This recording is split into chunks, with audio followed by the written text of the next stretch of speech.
अवधूत चिंतन श्री गुरुदेव दत्त. श्री स्वामी समर्थ. तुम्हा सर्वांचे आपल्या चॅनलमध्ये पुन्हा एकदा खूप खूप मनापासून स्वागत आहे.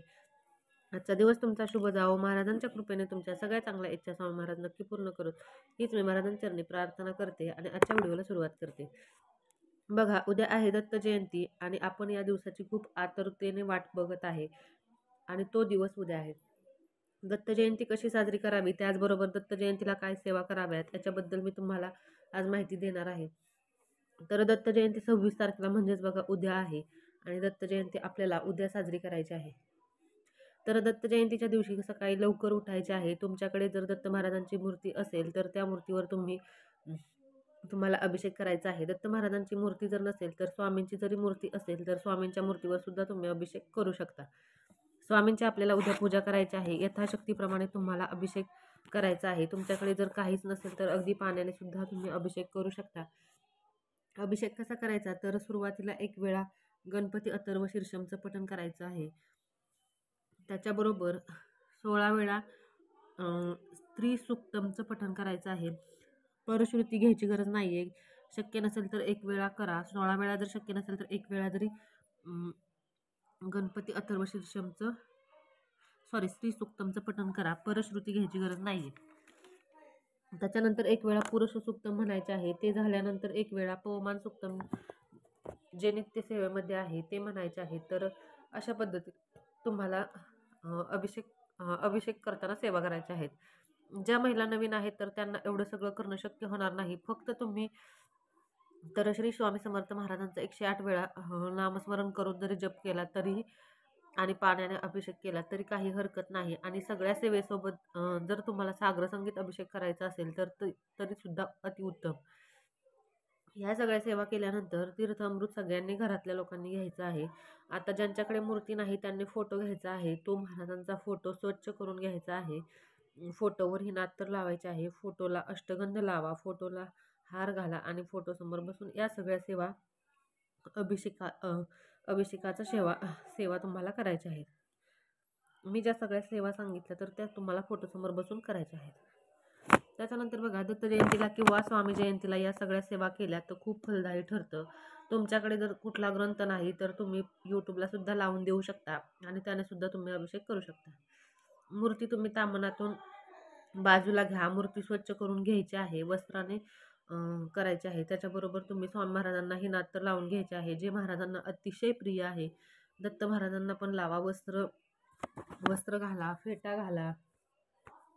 तुम्हाला जर चाफ्याची फुलं भेटली तर तुम्ही चाफ्याची फुलं सुद्धा महाराजांना वाहा. पिवळी फुलं भेटली तर अतिउत्तम. आता यानंतर बघा, उपवास करणं तुम्हाला शक्य असेल तर उपवास करा. उपवास एकादशीसारखा दुसऱ्या दिवशी सोडायचा आहे. ज्यांना उपवास करणं शक्य नसेल तर त्यांनी नाही केला तरीही काही हरकत नाही. पण ज्यांना काही अडचणी नसतील तर तुम्ही उपवास करू शकता. उपवास करताना फळं, दूध, खिचडी, चहा, कॉफी, राजगिऱ्याचे लाडू, भगर या सर्व गोष्टी तुम्ही घेऊ शकता. प्रेग्नेंट महिलांनी नाही उपवास केला तरीही चालेल. जे पारायणाला बसले तर त्यांनी शरीर बघून उपवास करायचा आहे. आता यानंतर बघा, महाराजांच्या मूर्तीवर अभिषेक करून, रांगोळी काढून, फुलं वाहून आरती कधी करावी, तर आरती 12:39ला बरोबर करायची आहे. जर वेळेस आपण 10:30ला करतो पण यावेळेस 12:39ला करायची आहे. त्याच्यानंतर बघा, आधी गणपती बाप्पांची आरती करा, नंतर दत्त महाराजांची आरती करा, नंतर स्वामी महाराजांची, नंतर नारायणाची करा, त्याच्यानंतर गायत्री मातेची करा. तुमच्या आवडीने तुम्ही आरती करू शकता. कोणत्याही देवाची करा. अक्कलकोट प्रणित करा किंवा दिंडोरी प्रणित करा, कुठलीही करा. आधी नैवेद्य दाखवा. कुठलेही ड्रायफ्रुट्स असतील किंवा घरामध्ये केळी असेल किंवा मग काहीच नसेल तर तुम्ही दूध साखरेचा सुद्धा नैवेद्य दाखवू शकता आणि आरती करू शकता. आता यानंतर 12:15 वाजता तुम्हाला उद्या एक सेवा करायची आहे. तर बरोबर 12:15 वाजता गुरुचरित्राचा 4था अध्याय तुम्हाला वाचायचा आहे. त्याच्यामध्ये दत्त महाराजांच्या जन्माची कहाणी आहे. तर अत्यंत सुंदर असा अध्याय आहे. कुठपर्यंत वाचायचा आहे, तर 3 बालके झाली.